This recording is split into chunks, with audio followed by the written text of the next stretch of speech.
Howdy folks. I've finished off and based the Joseph Napoleon Regiment.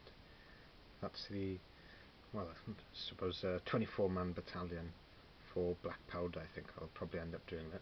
That said, I'd like to try Leon's rules. I've been poring over those, and if any of you haven't grabbed your copy, I suppose, I'm sure Leon will be happy to send one to you.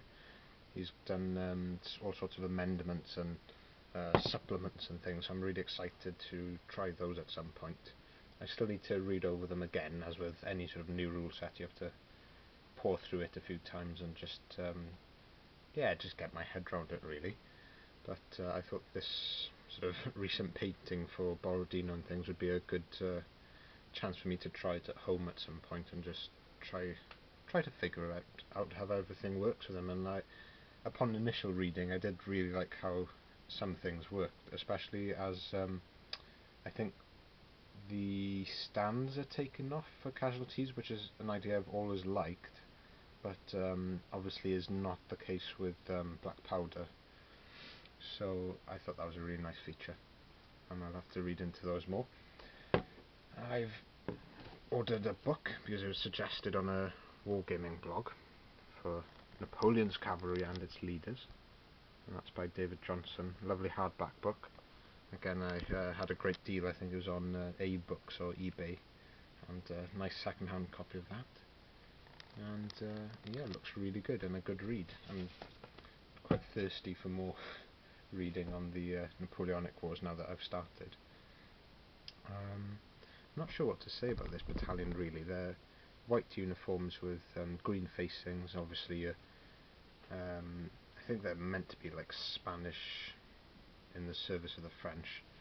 What I've actually done with them is paint up an extra stand, and at first it was a mistake really, because the command stand is meant to be one of the pom-pom colours, if that makes sense. So maybe if you had a 6-man company, you'd have 2 of them with, say, the peach pom-poms or something, but here I've painted up the command stand as an additional stand, which is a mistake.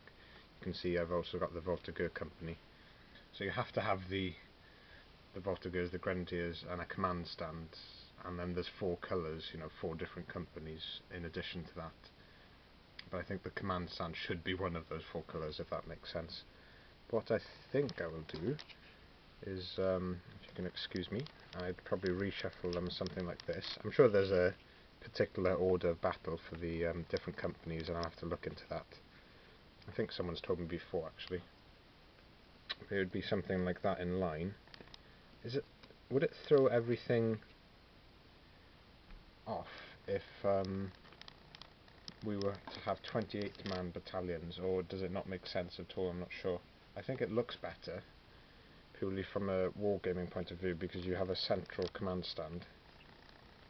The line is a bit extended. The only thing that wouldn't make much sense is the marching column would look a little bit funny if you had, attack column would look a little bit funny maybe, because you have 1 extra stand, wouldn't you? But when they're in line like that, I quite like that.